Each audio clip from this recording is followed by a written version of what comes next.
Hello, and welcome to Commander's Keep. I'm your host today, Dan, and I thought today we'd go through my Edgar Markov build, my favorite tribal commander that exists in the game. Vampires have always been a thing for a very, very, very, very long time in Magic because, like I say, it's one of those tropes of fantasy and horror that works really well in the game. But this one particularly is an absolute house. Was made in a Commander Precon quite a while ago. I don't think you can get hold of the Precon very easily, but him himself is quite an expensive card. Won't go into prices or whatnot, but however, he is a house. He is a 6 drop for a 4/4 haster with an eminence ability, and it also has first strike. And whenever it attacks, each vampire rather, gets a +1/+1 counter on it. But the main thing about this character or card is the eminence ability. So every time you play a vampire, you get a vampire. So you get one of these vampire tokens, and you can use them as either fodder for your spells or just making an absolute army really quickly. It basically gets out of hand if you're not cut at the heels really early. So let's just go through all the cards as we've got. Because like I say, the main deck list, or rather the deck list, will be listed on Moxfield, and I'll have that in the description also. So let's just go through the cards. We're going to start off with our artifacts, rather, and we have a Terrarian's Soul Cleaver, which is a 1-drop artifact, and equipped creature has Vigilance, which is great. Whenever an artifact or creature is put in a graveyard from play, the equipped creature gets a +1/+1, and it's equipped for 2. So imagine that on your Markov, which has actually happened, and he got absolutely ridiculous because someone else was smashing out treasures like they were going out of style. So that managed to basically make my commander absolutely silly. Or any creature that's equipped for this is quite silly. It's one of the things I added in myself. A Coat of Arms, which is a 5-drop artifact that says each creature gets a +1/+1 for each other creature in play that shares a type with it. So we're playing vampires, so they're all just going to get really silly really quickly. A Door of Destinies. It does something similar to the Coat of Arms, but it's more typal for ours. So we choose a type when it comes in for a 4-drop artifact. Whenever you play a spell of the chosen type, put a counter on it. Each creature of the chosen type gets a +1/+1 for each charge counter on this. So we'll play a vampire, get a vampire, play a vampire, get a vampire. And we'll have them all go boom, boom, boom, boom, boom. And you can easily get them up to 5 to 10, and even your infinitesimal tokens tend to end up being 10/10s.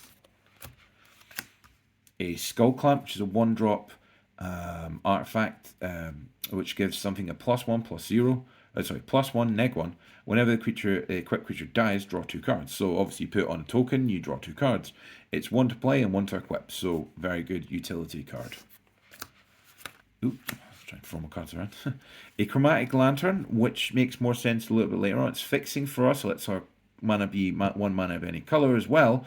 But there's an enchantment in our deck that's really why we run this one. I know it's a bit expensive for rock, but it's because of the sub effect that lands are any colour. A Phyrexian Altar for some shenanigans, which is a 3-drop artifact that says sacrifice a creature, add 1 mana of any colour to your mana pool. So basically sack a vampire, get a black mana. Or sacrifice another creature, another one of your vampires, get a red mana if you need it for one of the other vampires. Brilliant card. Love it stuff. A good old-fashioned Soul Ring for a little bit of bumping. So miscellaneous, tap it for 2, add 2 mana to your pool. Can't really argue a bit of ramp. And the card I flung at myself. An Arcane Signet, we all know what that does, or we should do. 2 miscellaneous for tapping it for 1 mana of any colour of your commander's identity. And since we're running a 3-colour Mardu deck, that's quite impactful, even though it's a 2-drop. Okay, let's just go through our sorceries now. Illyria's Wrath, which is a 5-drop board wipe. Says each non-vampire creature gets -X till end of turn, where X is the number of vampires you control. So we have a large board.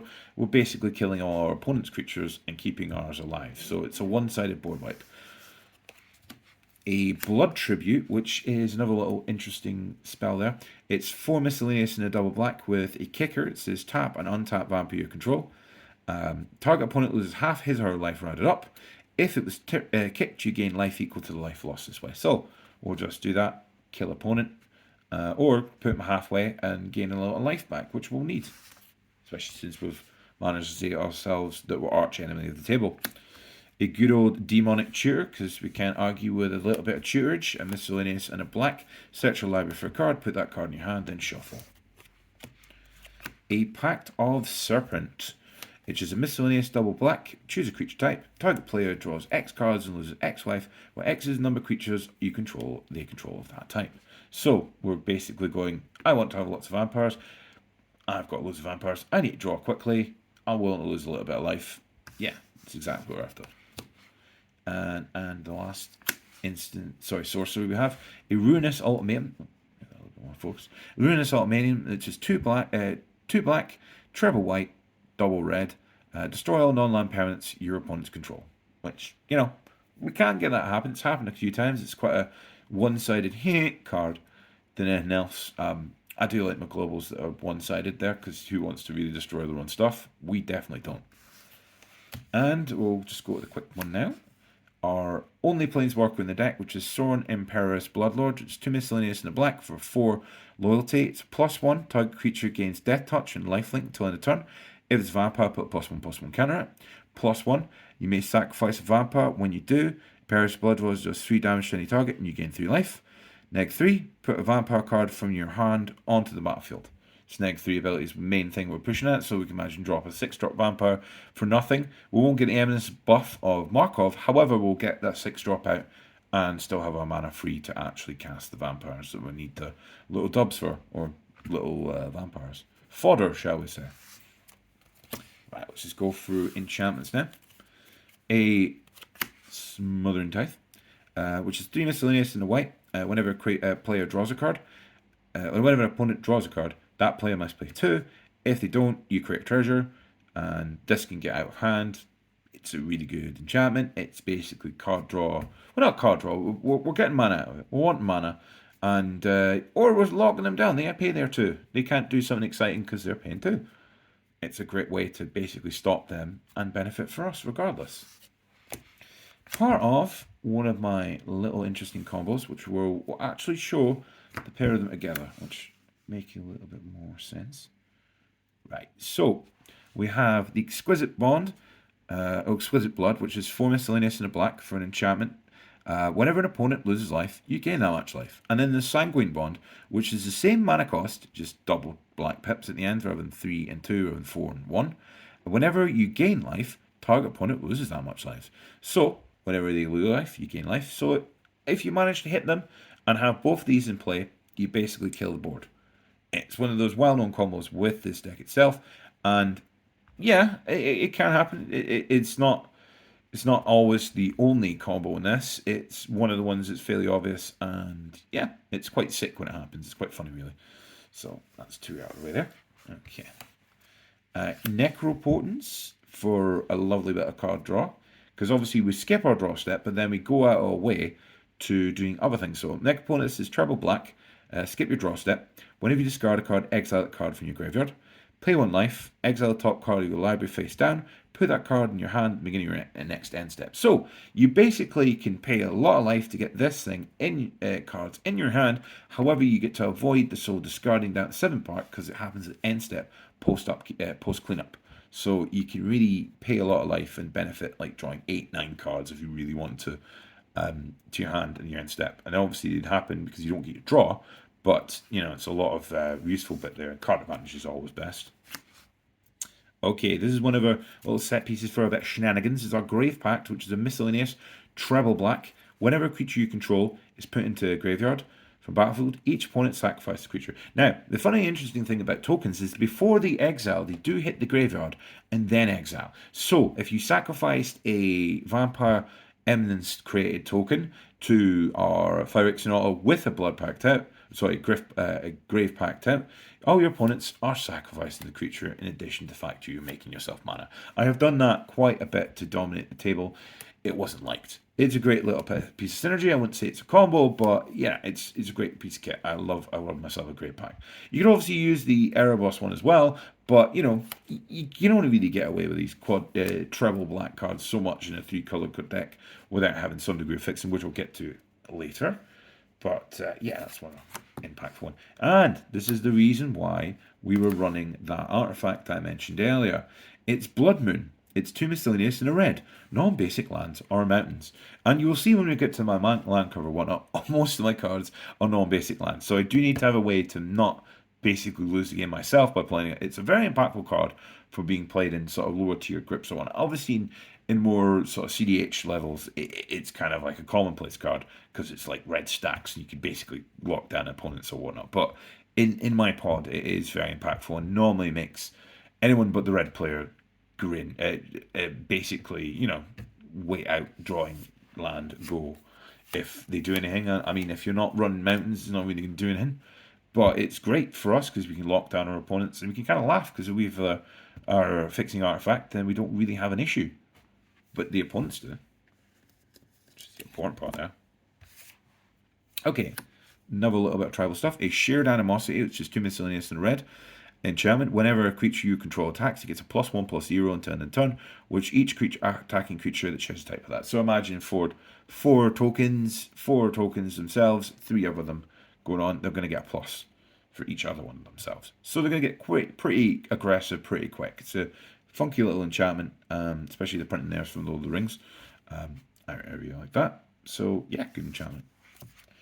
And I think this is the last enchantment from the list, is the Black Market Connections, which is 2 miscellaneous and a black. At the beginning of pre-combat mainstays phase, choose one or more. You could sell contraband, get a treasure token, lose life. Buy information, draw a card, lose 2 life. Hire mercenary, create a 3/2 colorless shapeshifter token, and lose 3 life. So it's going to be, if it's a mercenary, it's going to be a mercenary vampire because he's a shapeshifter. So we're not going to see how key and impactful this card is, because they're paying a little bit of life or two to get all the effects kicking off is really good. So an extra card, draw a treasure and a creature, what's to argue with that? I mean, you do have to pay a little bit of life, but you're going to gain it back. You're going to get it back in spades, I say. Cool. Right, so I think we've went through all the chants there. And our sorceries and instants and stuff. Cool. No, I haven't went through instants. What am I talking about? I'm going mad. Right. So we're going to go through instants now. And Anguished on Making, which is a miscellaneous white-black instant. Exile target non-land permanent. You lose 3 life. So, yeah, we can exile those things. We can get rid of Avacyn's, anything that's really just hard to destroy or whatnot. Exile it. We'll lose a little bit of life, but its fact is non-land permanent is great. I mean, if it was a permanent, it would be better. I mean, you'd probably be paying more life, probably 5 life or something if it was a destroy target. Basically, exile target permanent. Because, either that would be like a 4-drop. I think there's one that is similar to that, but isn't as good. Still an instant, but, you would go with this one above anything else. As we pointed out, we need a bit of tutorage. Got a Vampiric Tutor, a 1-drop, pay 2 life, search your library for 1 card. Shuffle your library, put that card on top of your library for 2 life. And a mana, what's to argue at? Good card. Bit of removal, a Path to Exile, which is a white mana, exile target creature. Its controller may search your library for a basic land. Now put that card into play tapped and then shuffle. Well, I know we'll burst in the mana, but it's good removal. I mean, the best sort of removal is this one.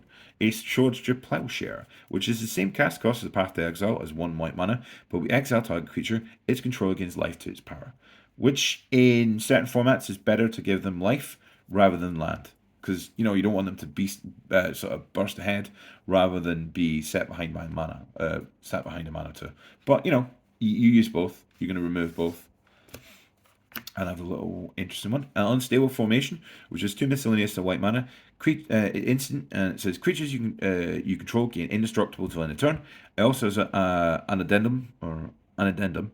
If you cast a spell during your main phase, put a +1/+1 counter on each of those creatures and then give vigilance at the end of turn. So yeah, it's basically like a combat trick you would play and then go, my board's not dead, and we're going to find a way. I mean, it's not really ever popped up into my hand when I've got people doing board wipes, which you kind of would prefer that was the case, but it is worthwhile making all your creatures indestructible. Can't argue with that. A perfect one I was just mentioning it there. 8 Teferi's Protection. A 2 miscellaneous and a white. Until your next turn, your life total can't change, and you gain protection from everything. All permanents you control phase out. Exile Teferi's Protection.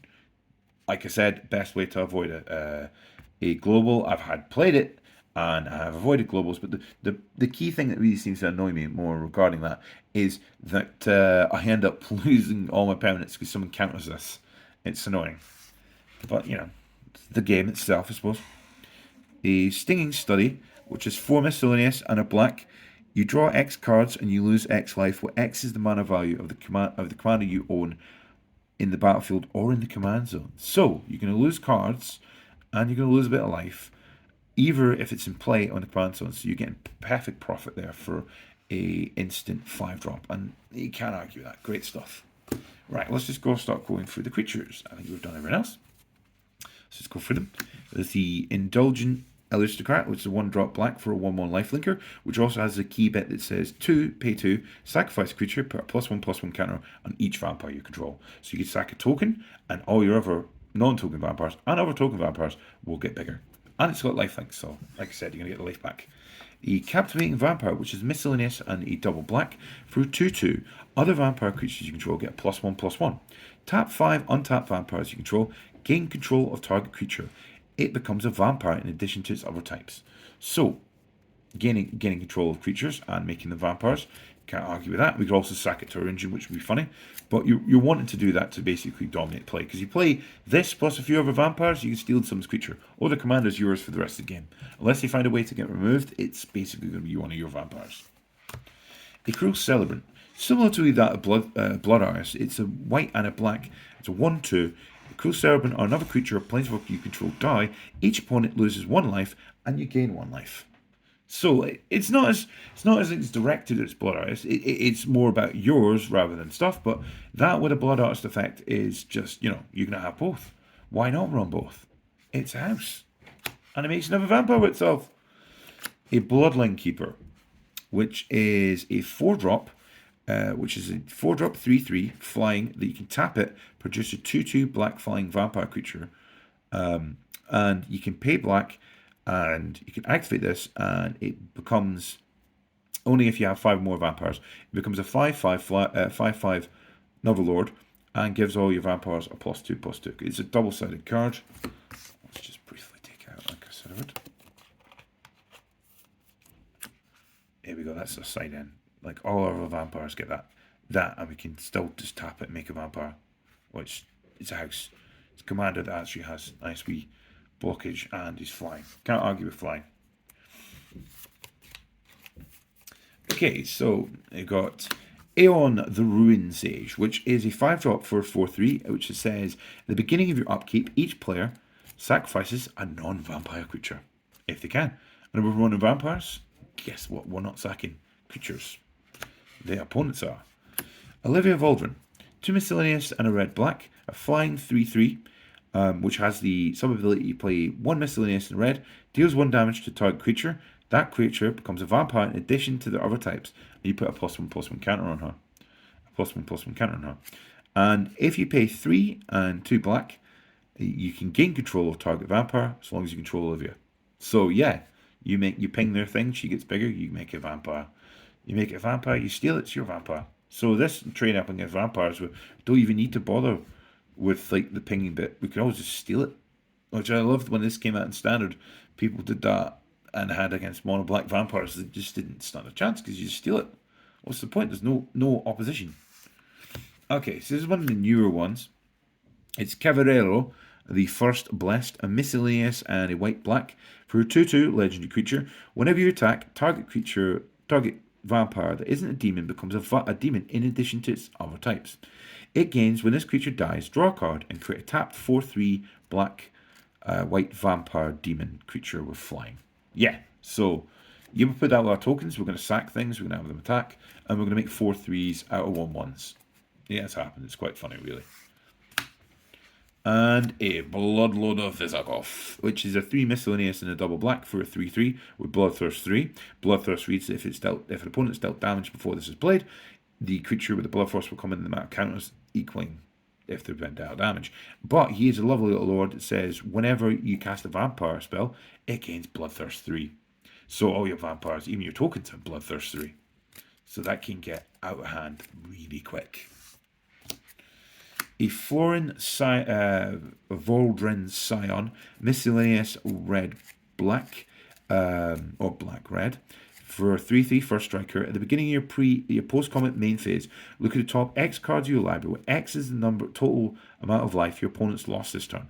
Exile one of those cards and put the rest at the bottom in a random order. You may play the exile card this turn. So you batter them with our whole vampire army, and we get to play something cool from that equaling the amount of damage that's happened. So yeah, I know the other cards that we're not going to use are just going to go at the bottom in a random order, but we're going to shuffle anyway at some point, so it's not a big deal. Great card. This is one of my favourites. Vampire Nocturnus in miscellaneous treble black for a 3/3 that says we play with the top card of our library revealed. Okay. At the top, as long as the top card of your library is black, Vampire Nocturnus and other vampires you control get +2, +1, and have flying. So we're just saying all dorks are going to get massive and have evasion. Good game. So GG, if you can't really deal with that. And our top card is black. That's the main bit there. Okay, we're probably going to, because I'm predominantly using black than any other card than this. So a Blood Artist, as I mentioned here, miscellaneous black for a 0/1. Whenever Blood Artist or another creature dies, target player loses 1 life and you gain 1 life. So yeah, good stuff. Not so much a vampire, but is a vampire, really, because it's a mirror entity. So miscellaneous, it's 2 miscellaneous and white for a 1/1 changeling that says it's all creature types. So it's technically a vampire. Haha. But it has X until end of turn on it. And it says creatures you control have power and toughness XX and gain all creature types. So you put 10X in that, everyone's got +10. Okay, here's one of the cool ones. It's a bit more typo than anything else, but you know, I do like a 1-drop red vampire. It's a 1/1. It can't be blocked by humans. Whenever it deals combat damage to the player, put a +1/+1 counter on it. Stormcroak Noble. Good piece of kit. Throwing that around. A Knight of the Ebon Legion, another 1-drop 1, which is a black 1-drop 1 or 1/2, which has the ability of paying 2 miscellaneous and a black. He gains a +3/+3 and Death Touch till end of turn. If at the beginning of your end step, if a player has lost 4 more life this turn, so it doesn't say opponents, it's a player, so it could be you too, it'd work. He gets a +1/+1 counter put on him if a player has lost 4 life this turn at your end step. So he can get quite big, especially if you give him +3. So yeah. Plus he comes with his refriend, so 1/1 vampire for 1 mana. Can't argue with that. A wee Bloodghast. Recursion on a stick. A wee undead vampire spirit of 2 double black, 2/1. It can be blocked, but as long as haste, as long as the opponent has 10 or less life. Also has this lovely bit that says landfall. Whenever land enters the battlefield under control, you may return this from the graveyard to the battlefield. So that's why you'd run your old gas. It's the old art, but that's partially why they reprint it, because it's a really good card. A Twilight Prophet, which is 2 miscellaneous in the double black for a 2/4 flying with an Ascend ability, which if you have 10 more permanents, you have gained the city's blessing for the rest of the game. So even if you drop down under 10, you're still going to have the blessing at that point. As long as you control. Yeah, you got the rest of the game. Okay, at the beginning of your upkeep, if you have the city's blessing, reveal the top card of your library and put into your hand. Each opponent loses X life, and you gain X life, where X is the card's mana value, which can be really good. Okay, here's a cool one here. It's part of an Oathsworn Vampire, which is a miscellaneous and a black for a 2/2. And it's a battlefield tapped. And you may cast this from your graveyard if you gain life this turn. So that is part of an infinite combo loop, where you would use that and a Phyrexian Altar and a Blood Artist. And if you gain life this turn, and you can just drain the whole table and pull them back and forth, killing them, making mana, making another vampire, sack them, burn the board, sack them, burn the board, sack them, burn the board. Yeah, it's part of a nasty little combo. One of the newer ones, a Master of the Dark Rites, which I really like this one, right? So this is a 1-drop black.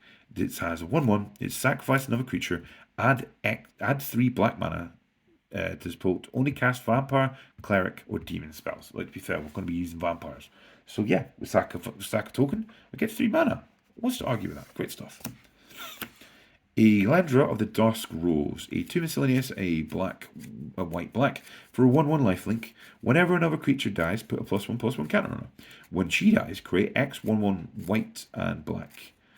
It's white vampire tokens with lifelink equal to our power. So yeah, house on our own, great stuff in this sort of deck that we're going to have so many things dying, and it's just going to go daft. On the newer ones, a Queen's Bay Paladin, which is a 5-drop one. It's a 5/4 for 5, 3 miscellaneous, double white. Sorry, double black. Whenever Queen's Bay Paladin enters the battlefield attacks, return up to 1 target vampire card from your graveyard to the battlefield with a finality cal in it. Use life equal to its mana value. If a creature with finality cal would die, exile it. Yeah, so you're going to lose life for it, but we'll get recursion. Can't argue that. A Kalitis, Traitor of Get. 2 miscellaneous and a double black for a 3/4 lifelinker. And if a non-token creature an opponent controls would die, exile it instead and put a 2/2 black zombie creature token on the battlefield. We also has a sub ability that says 2 miscellaneous and a black, sacrifice another vampire or zombie, put 2+1 counters on Traitor of Get. House. A house. And this is one of the newer ones, which I also think is a house in its own right. And it's not even legendary, it's amazing. A Bloodletter of Azelots. A miscellaneous treble black for a vampire demon. Flying. If opponents would lose life during your turn, they lose twice that much instead. And it's a 2/4. Yeah, that can be silly. If you have a source to deal them life damage, that can double it and they're dead. Quite funny, really. Okay, a Welcoming Vampire, which is 2 miscellaneous and a white for a 2/3 flyer. Whenever one or more creatures with power 2 or less enter the battlefield under your control, draw a card. This ability triggers only once, but yeah, that once, even when we play it, we're going to draw a card. I can't argue with that. Get a token, draw a card. Ooh, yes. Another Olivia the Crimson Blade, which is 4 miscellaneous and a black-red for a 3/4 haster. When this attacks, you may return a target creature from your graveyard on the battlefield tapped and attacking. It gains when you don't control a legendary vampire, exile this creature. So if we've got Markov out, or one of our friends out, or one of the other legendary vampires out, we're just going to keep our creature out, which is great. 1/1. Sanctum Seeker. Pretty much, it can kill players pretty quickly. It's 2 miscellaneous for a double black for a 3/4. Whenever a vampire you control attacks, each opponent loses 1 life and you gain a life. That can be really impactful. 6 vampires attack. Each opponent loses 6 life. You gain 1 life for each of that. It's just funny. Funny stuff. Good stuff. A Dark Impostor, which is 2 miscellaneous and a black for a 2/2. It has a sub ability that says exile target creature card. Or target creature, put a +1/+1 counter on Dark Impostor. Dark Impostor has all activate abilities of all creatures that we exile with it. So we just start eating our opponent's creatures if we have the mana to make him ridiculous. Grand old guy. A Drana Liberator of Malakir, a miscellaneous and double black for a 2/3 flying first strike. Whenever Drana Liberator of Malakir deals combat damage to player, put a +1/+1 counter on each attacking creature you control. And she has first strikes. Wham. They're going to do the damage and then get the strikes. A Carmen the Cruel Sky Marcher, 3 miscellaneous and a white-black for a 2/2 flyer. Whenever a player sacrifices a permanent, put a +1/+1 counter on Carmen Sky Marcher and you gain 1 life. Whenever she attacks, return up to 1 target permanent with mana value less than or equal to her power from the graveyard to the battlefield. Recursion on a stick, and might be a 2-power, but you know the opponents are going to stack stuff. She's going to get bigger, and you're going to gain life. A Nighthawk Scavenger, a miscellaneous double black for a flying death touch lifelink. This one normally does plus damage, but equal to other stuff in the subtext. So Nighthawk Scavenger's power is equal to 1 plus the number of card types amongst cards in your opponent's graveyard. So it's 1, and you know it could be 5 different types on top of that. So pretty decent. It's a lifelink death touch. Imagine a Vampire Nighthawk, which is better. Just don't include a Nighthawk if you've got this. You don't need both. Okay, another wee tour, but on a creature. A Forerunner of the Legion, 2 miscellaneous and a white for a 2/2. When this enters the battlefield, you may search your library for a vampire card, reveal it, put it on the top of your library, shuffle your library, and put it on the top. Whenever another vampire enters the battlefield under your control, target creature gets +1/+1 until the turn. So yeah, play a lot of vampires, something's got huge. Plus also lets us look for one of the impactful vampires we're going to need. Great card. Tutor on a creature. I've got a lot of tutors on creatures. They're the best. Good old combat combo enabler, and great thing he is. A Viscera, which is a black for a 1/1. Sacrifice a creature, scry 1. You make him, you play another vampire, you can sack that creature and you scry 1. Why argue? A Champion of the Dusk, 3 miscellaneous and double black for a 4/4. When this enters the battlefield, draw X cards and you gain X life, where X is the number of vampires you control. So it's like one of the similar spells we played earlier, but it's more on a creature as well. A Cordial Vampire, which is double black for a 1/1. When this or another creature dies, put a +1/+1 counter on each vampire you control. It's not creatures we don't control, it's another creature dies. And that could get silly, especially if we're sacking our little vampires to fill out other vampires. Especially when we need mana to fix our colours, we're going to get absolutely huge. A Legion's Lieutenant, which is a white-black for a 2/2. Other vampires get a +1/+1. So one of our overlords, really good. Gotta like it. It's 2-drop. Edgar, and his less upset part because he's getting ready to get married rather than go to war. Edgar Charmed Groom, not Charmed Groom. Oh, to be fair, that'd be funnier. 2 miscellaneous and a white-black for a 4/4. Other vampires you control get +1/+1. When he dies, you transform him onto the battlefield and draw. So if he's destroyed or any other reason that other than exiling, he will turn into this. So at the beginning of your upkeep, you put a 1/1 black and white vampire token with lifelink on the battlefield. Put a counter on this. If he has 3 or more counters on it, turn him back over into his old vampiric form, and you've now got a wee entourage for his wedding. Okay. Another little bit that kind of works with our enchantment earlier, but it's the combo piece on his own. Vito, Thorn of the Dusk Rose, 2 miscellaneous and a black for a 1/3. Whenever you gain life, target opponent loses that much life. Creatures you control gain lifelink if you pay 5 till end of turn. So yes, whenever you gain life, they're getting bad. So you hit them, you gain life, and you deal them more damage. You better. Can't argue with that. Best stuffs. Right, and this is another one I like. A Sign of Opulence is 2 miscellaneous and a red for a 3/1. Sign of Opulence. Whenever Sign of Opulence or another non-token vampire you control dies, create a treasure token, and you can pay a red, sacrifice 2 artifacts, exile the top card of your library. You may play that card this turn. So we're getting mana, and we're also getting ways to get more of our cards out. So yeah, she is wee house. When she's in play and everyone dies, you're gonna get a good amount of cards. You're going to get a good amount of mana. That's what you want. You want some treasures and stuff. Okay, and I think we are now at the lands. We're just going to go through quickly because we already know what lands do. You know what I mean? We won't need to stop on the more important ones. Say Godless Shrine. It's a shock land.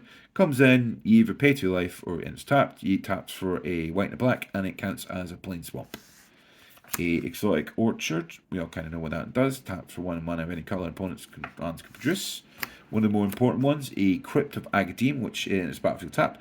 Tap it for a black, you may pay 2, and add black mana for each black creature in your graveyard. So, yeah, good sort of late game, because if lots of things have died, we can really get use out of that 3 mana point there. Command Tower, special will run 3 colours, we're going to need one of these bad boys. A Cave of Coleus, which is a miscellaneous, or you can tap it for a black or red and ping us 1 life, so it's Pain Land. Nothing wrong with a Pain Land if you need it. A Cavern of Souls, because who wants to have our vampires count on death? So that enters the battlefield, choose type colourless otherwise, or you can any mana of any colour to cast it, and it can be countered for that. Okay. Castle Lochwain. Basically it's a swamp, it enters tapped, otherwise. You can then pay a miscellaneous and double black and draw a card and then lose life in the amount of cards in your hand, which is card fill land, can't argue with that. A Castle Ardenwein, like the similar one, it's considered like the plains. Enters tapped unless you control plains, tap it for plains. You can pay 2 miscellaneous and 2 white to tap it and produce a white human creature token. A Canyon Slough, which is a swamp mountain, enters the battlefield tapped, and we can cycle it. Bazooka Bog.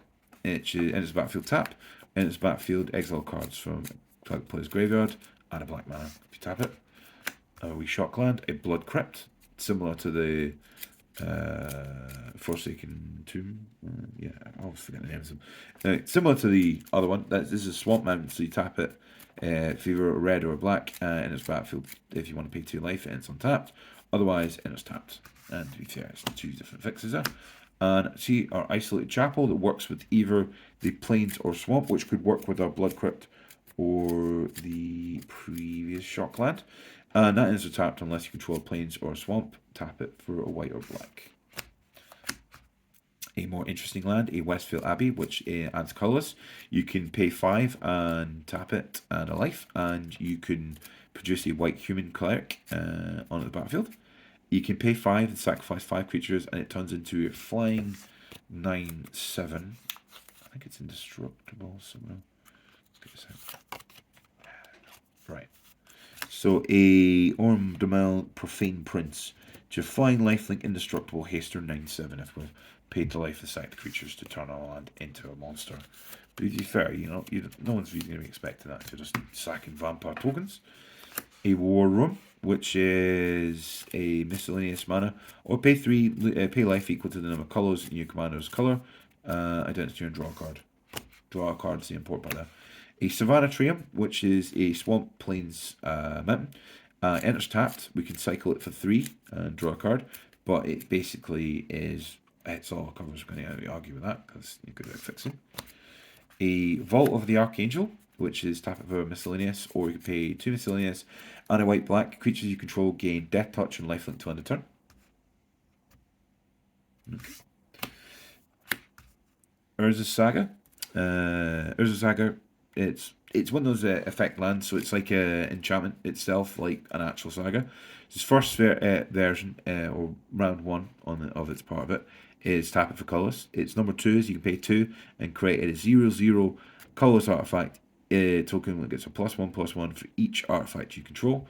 And its final ability, obviously, when it's hit 3 turns, search your library for a 1-drop or 0-drop artifact, put it on the battlefield, and sacrifice this. Because, like I say, it's a land, but it's also a saga. Another shock land, a Sacred Foundry. Like I say, we've got the 3 this week. This one is the Mountain Plains one. Does similar to the other ones, and it's tapped unless you pay 2 life. Cancel Mountain Plains. A Recluse Tower, because I like to have all my cards. No maximum hand size, tap for colours.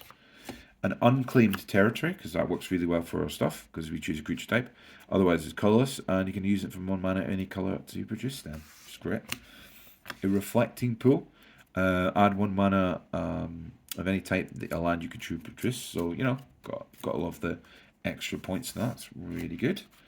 A Temple of Silence, a tap land. In its battlefield, you scry 1, and it's white or black. Got a similar point with the Temple of Malice. There's the same thing. It's just different colours of mana for it. And our basic lands consider of 2 mountains, 2 plains, and 3 swamps. So basics. Like I said, because if we're Bodmin, we still need to have basics to somehow get past it, don't we? A Nykthos Shrine to Nyx, which is great because, like I say, all the coloured pips and loyalty things in there, that can get really silly, especially if we've got quite a fair amount of black cards out. We can get a lot of mana equal to the amount of devotion for that, so really good card.